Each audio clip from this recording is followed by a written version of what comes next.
Ayun. So, good evening guys. Ngayon po ay Thursday, February 27, 2025 at ano naman galawan ng market natin.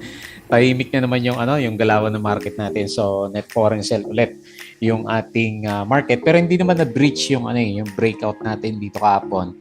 So, nag-close lang tayo ng negative 0.34%. Kaya lang kinain na ng mga niya yung ating 100 million na net foreign buy kahapon kasi meron ulit tayong 368 million net foreign sell. Ayan. So mukhang hindi pa rin tapos yung kalbaryo ng market natin kasi naglalaglagan ulit sina GGS kanina, sina URC yata yon. So marami na naman sa mga blue chips natin is nagda-drop na naman yung price action. Pero tingnan natin, meron pa namang buhay kahit paano yung price action natin. Tapos last day of the month, February 28 na bukas. So hopefully meron tayong tinatawag na window dressing. Ayan. So, tignan natin kung meron ganun na mangyari sa kanya. So, yun nga, nag-close tayo 6,124.09. Hopefully, hindi siya bumagsak. Pero not so looking good ulit yung net foreign buy sa market. Tapos yung global market natin, sideways ulit yung galawan kagabi. No? Puro sideways sila. Kahit na yung futures, ngayon ulit yung futures ulit, medyo okay na naman siya. So medyo sideways pa rin yung galawan sa US market, sa Europe medyo okay yata pero sa Asia medyo mix ulit tayo. Tapos yung pinaka-crypto natin, hindi pa rin siya masyadong makabawi, nasa 86K. Pero puro verde yung chart na nakikita natin. Kailan mapula yung yung kanilang mga gains for the day. So hindi pa rin siya masyadong nakaka-recover. Okay? So yung pag-uusapan natin, medyo mix na uh, stocks to. So nakita ko lang na maganda dito yung mga top notcher natin si Upson. So kayo nilagay natin si Upson dito. Tingnan natin yung kanyang price action and then si FLI. Kasi nag-up sila ng more than 7%. Si Upson nag-increase ng 7.69%. Meron siyang 877K net foreign sell. SEP, nangunguna pa rin dito sa mga lista natin. Ayan, so nagtitrending pa rin siya. Meron siyang loss na naman siya negative 1.53%. So magbabago yata yung yung uptrend natin sa kanya. So meron siyang 728 ilan ba to? 728 lang na net foreign sell. And then si Ali natin, representative ng sideways na galawan ng mga blue chips. Kaya lang siguro, kaya naging matunog naman si Ali natin for today's trading natin. Gawa siguro ng si ABS-CBN, ibebenta na daw niya yung portion ng lote niya kay Ayala Land. Ayan, kawawa naman si ABS-CBN natin, nag-i-struggle na talaga siya. Tapos si PHR, wala pa rin yung wala pa rin yung yung buyers natin. Yung nakikita ko na post, yung pa rin yun, yung EI saka PHR na Memorandum of Understanding pero hindi naman natuloy yon. So nag-drop siya ng negative 1.67% and meron siyang 320K net foreign sell. Tapos yung alaga natin na si Plus, and kasama sa trending, mukhang tapos na yata. Tapos na kaya laban natin dito kasi may nakikita na nga tayo na kahapon pala yon, yung mga executive directors natin doon, nagbebentahan na kay Plus natin. Nagkaroon nga siya ng di ba?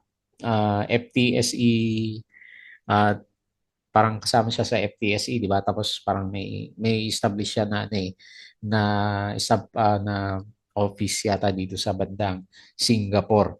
So plus negative 0.82% and 2.36 million net foreign sell. And then sinama ko na si MAB. So hindi mo masyadong gumalaw si SMPH at saka si SM nandito sa lista natin. Nilagay ko na si MAB para masilip natin yung mga mining stocks kasi mukhang matindi na yung laglagan nila after na magkaroon sila ng ilang araw na rally. So nag-drop siya ng negative 12.24%.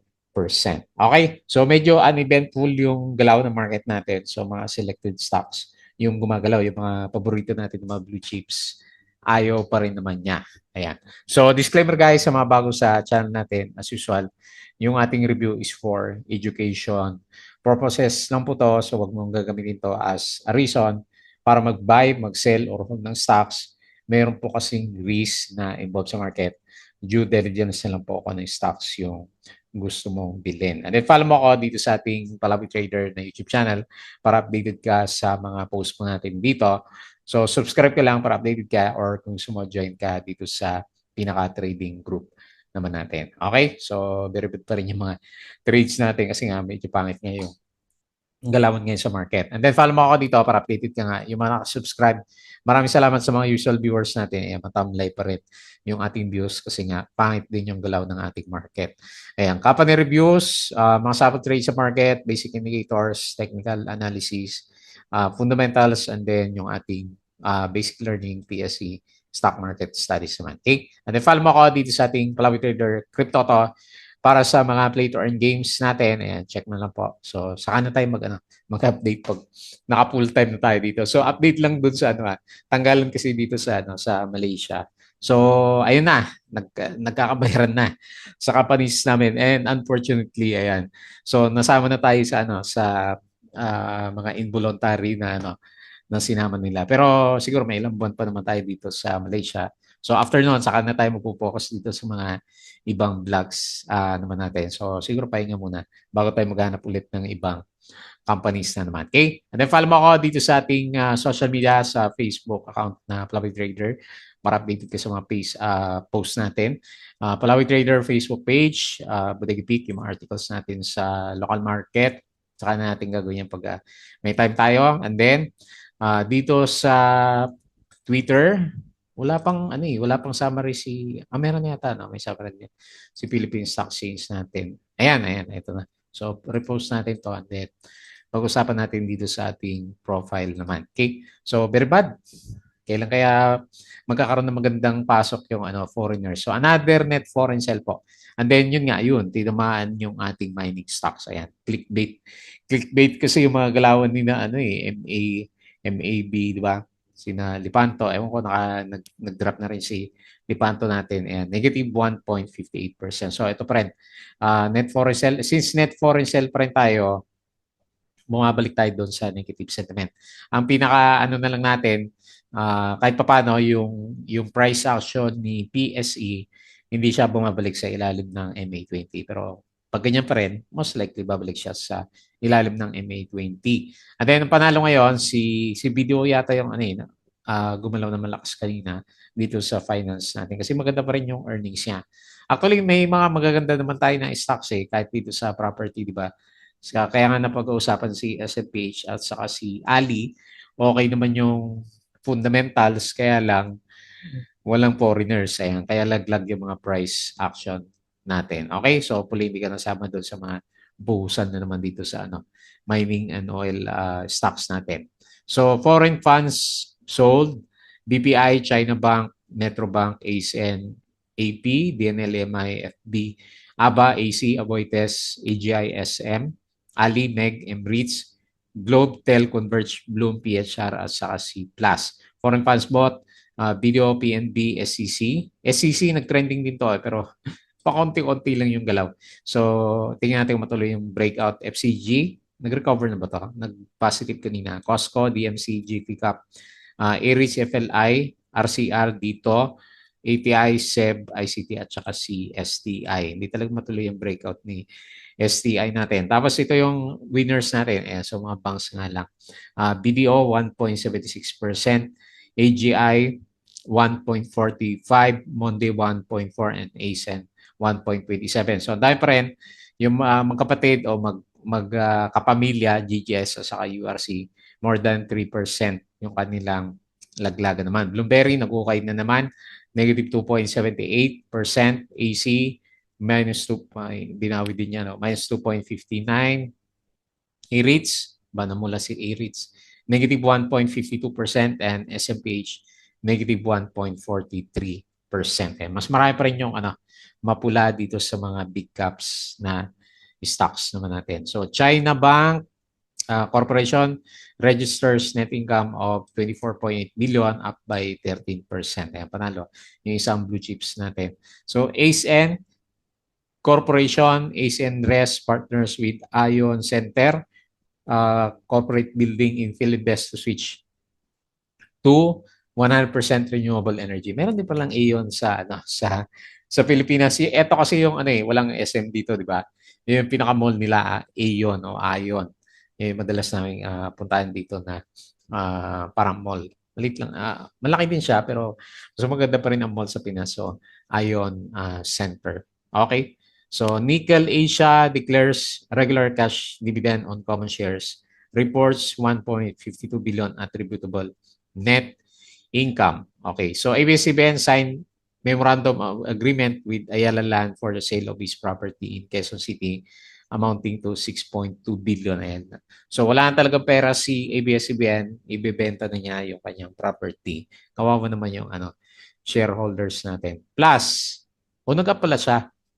Ba't dito mapula yung ko? So kanina siguro. Kahapon to. So DigiPlus establishing DigiPlus Global Private Limited Singapore. Ayan. So meron siyang opisina doon na o meron siyang further expand is geographical print. Ayan. So meron siyang itinayo doon na company niya. So plus, ito ngayon, kapon yan.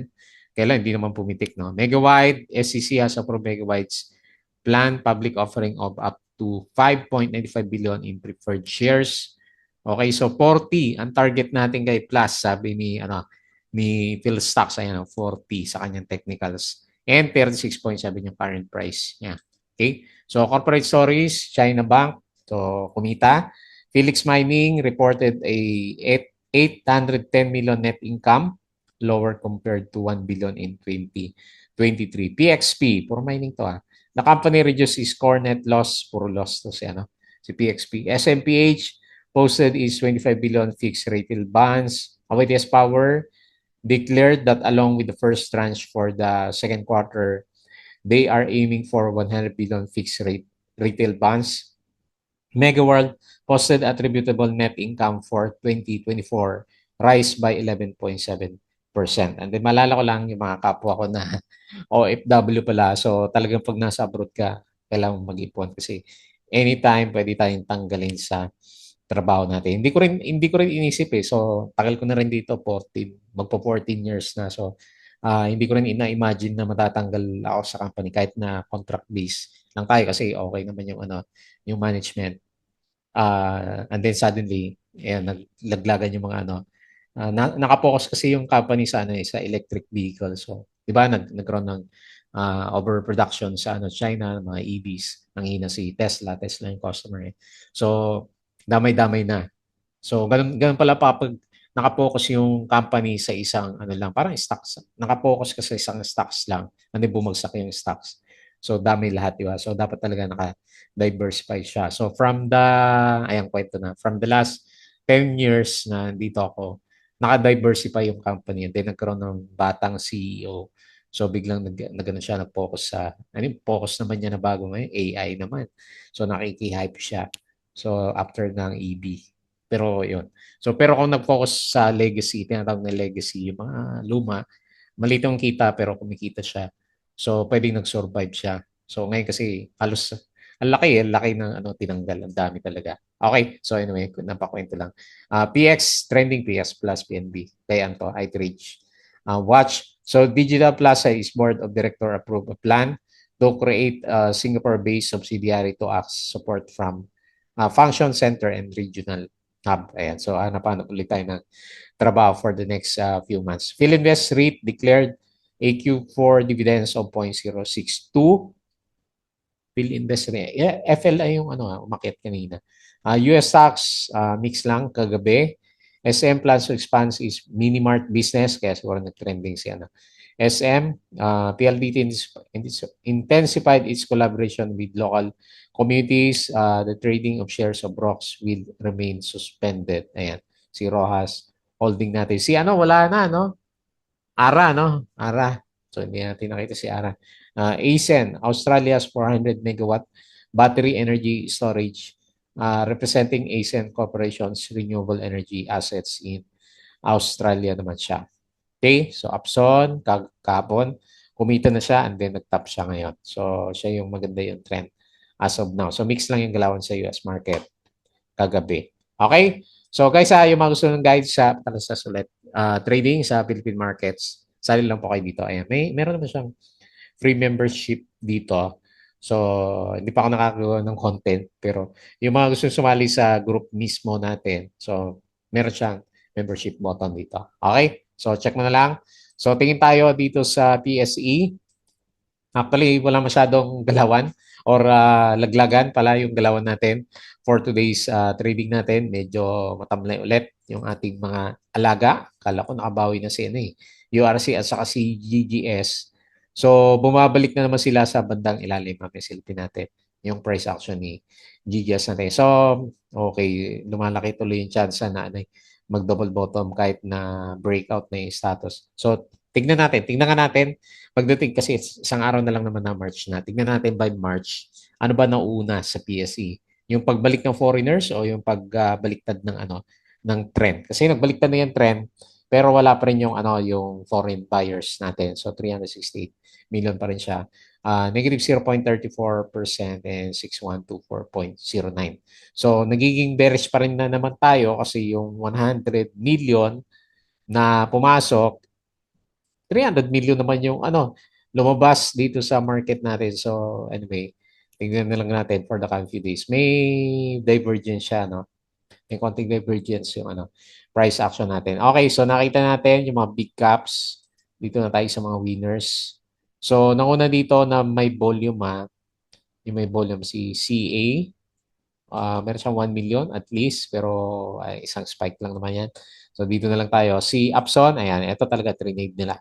Ayan, kailang overbought na naman. No? 7.69%. FLI, ito bagong balik. Bagong breakout, 7.25%.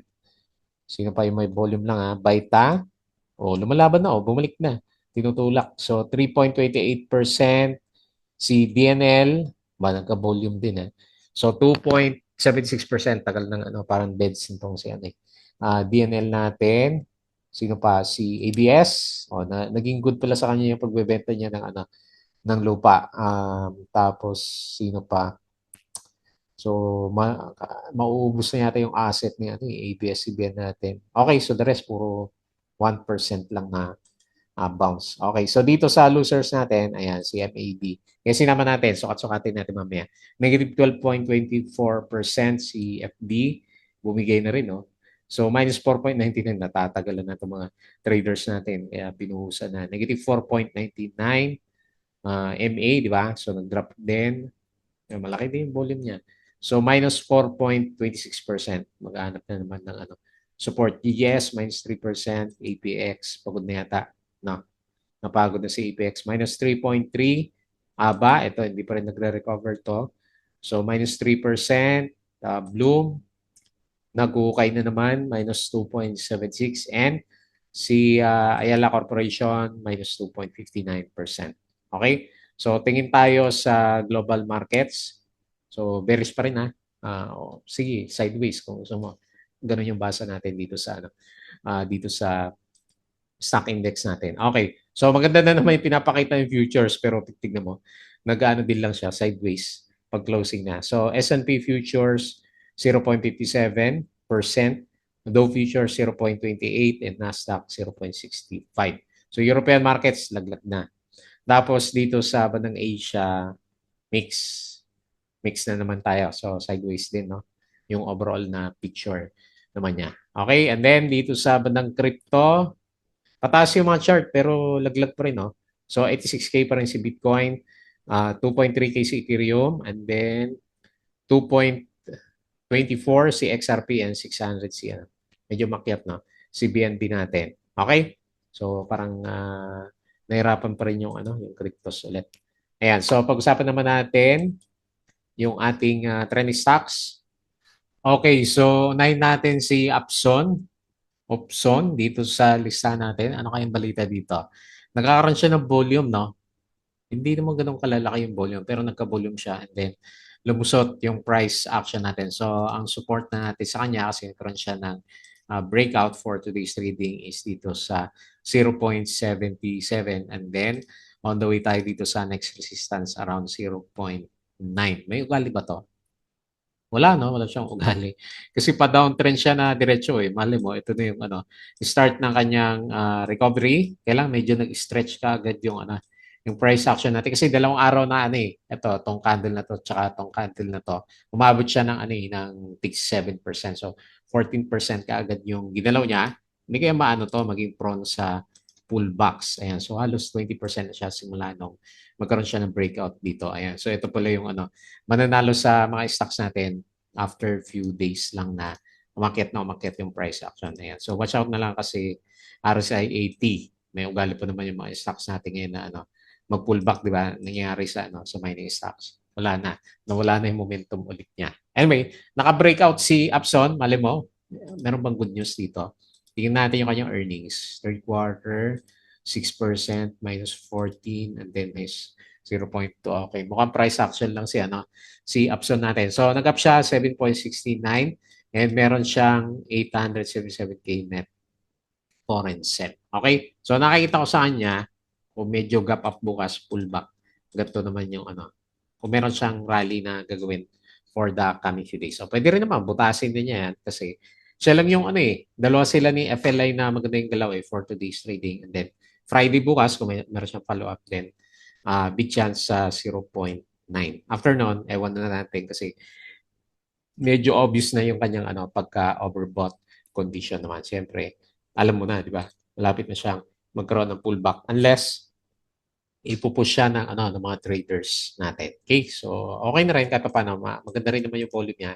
3.24 million. Okay? So, watch out na lang kasi meron tayo overbought condition. Ano kayong balita dito? Wala akong nabasa option eh. Alam ko lang, price action niya is maganda. Next, si SGP. Marami talagang may hawak dito kay SGP. Ilang araw na kahit na medyo bumabalik ko yung price action natin. So, ano ba? Tansya natin is retest tayo dito sa may malapit sa gap.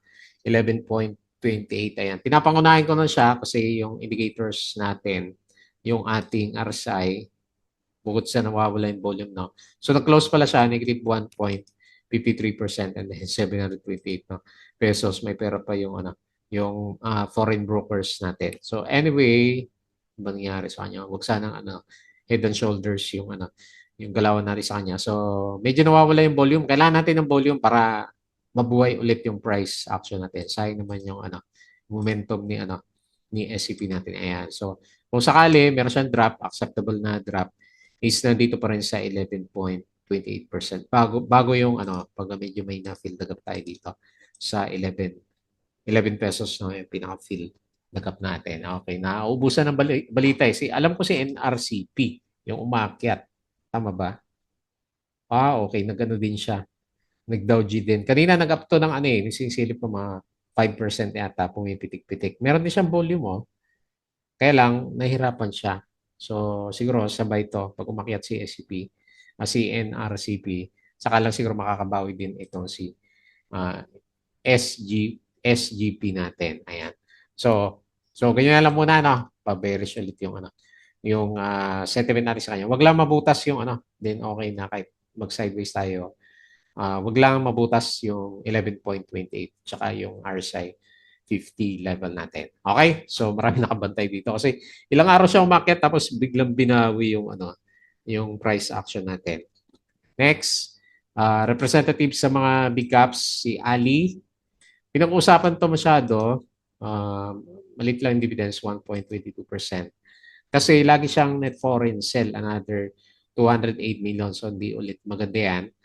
Negative 0.22%. And then may chance kasi na mag-break down dito sa support na 22.31. Wala pa rin Dow G. Kailangan ng Dow G. Ayun puro yan. Puro net foreign sell yata tong galawan natin. Tapos anyway, nakasabay lang naman siya sa Philippine Stock Exchange Index natin. Nasa bearish yung kung naman nakakita ng blue chip na lagi maganda yung earnings pero parang penny stock yung galawan na. So only in the Philippines. Okay? So bearish pa rin yung indicators na sa kanya. Lalo na hindi siya makalampas sa MA20, yung ating pinaka yellow line naman sa kanya. So brace na lang. Mag-brace na lang yung mga may hawak sa kanya kasi nandito tayo sa support. May chance na na magkaroon siya ng false breakdown saglit silipin ko lang si GGS kasi hindi na siya pinag-usapan no. So pwedeng ganyan kasi yung galawan ni Ali natin. Okay, so anyway, very bad, nasa very sentiment yung RSI level natin and wala. So pa-down trend talaga yung itsura niya. Ayan, kailangan natin ng foreigners. Wala pa rin siya. And then next, si PHR, wala pa naman yung wala pa siyang bagong kontrata. Bakit pinag-usapan to? Siguro kasi dalawang beses na siyang nauntog. Kung sisilipin mo yung price action niya, actually, akala ko nga may follow-up to na green. So kasi meron siyang malakas na reversal dito. So wala pa rin mga rumors eh. Mga old news yung ano yung pinopost nila. Wala pa rin rumors na meron na siyang buyer. So buyer kasi kailangan nito si PHR. So negative 1.67%, 320K net foreign sell, and bearish pa rin naman kasi yung pinaka main na indicator na sa kanya. So watch out na lang kasi meron siyang double top.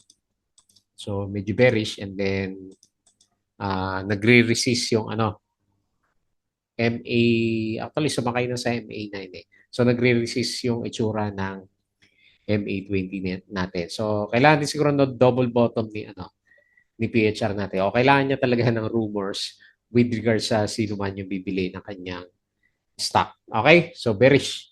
Next, yung alaga natin, si PHR. Time to sell na ba tayo dito?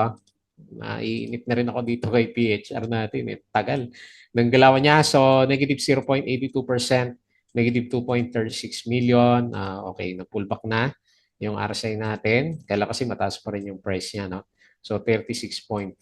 So, sabi ni Philsap, 40, di ba? Medyo pares tayo ng analysis sa kanya. Nung medyo bullish pa yung trend nitong C plus natin. Ayan. Saan ba tayo pupulutin dito? So, hindi ko muna lalagyan ng kasi hindi pa naman clear. Pero meron siyang weakness, di ba? Meron siyang weakness. Ang dami niyang good news na lumalabas.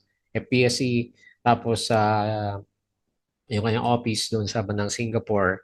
Pero parang naubusan na. And then, recently, ayan, so kung napansin nyo, yung kanyang, asan yung, hindi ko na mabuksan yata yung, saglit, yung ating, dito pala sa kaliwa.